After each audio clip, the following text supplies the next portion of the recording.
আবু সাইদ বুক পেতে দাঁড়িয়েছিল। সে ভাবেনি পুলিশ তাকে সত্যিই গুলি করবে। তাই প্রথম গুলিটা খেয়ে সে একটু হতভম্ব হয়ে কেঁপে উঠল। তার বিশ্বাস হলো না, এই প্রান্তের পুলিশ তার মতোই বাংলায় কথা বলে, তার মতো দুবেলা ভাত খায়, একেই মাটির গন্ধ পায়। কেঁপে উঠলেও আবার পা শক্ত করে দাঁড়ালো। তা না হলে বন্ধুরা কি বলবে?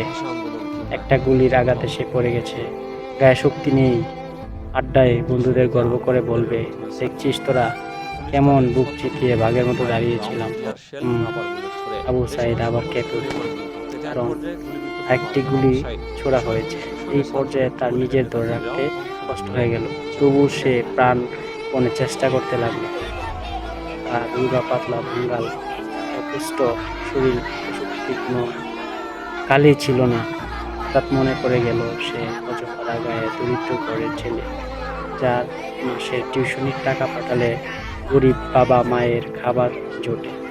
সে বাইরে বৃত্তি পেয়েছিল, একেই পেয়েছিল তার মূর্খ বাবা মা। আশা ভেবেছিলেন আবু সাইদ বড় ভার্সিটিতে টাকার পর আমাদের সব কষ্ট দূর করে দিবে।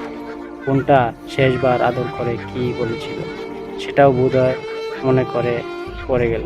আবু সাইদের ঘরে ফেরার কথা ছিল রাত 10টায়। 10টা বেজে গেছে কি? মায়ের গায়ের গন্ধটা বারুদের মতো হয়ে গেল। কি করে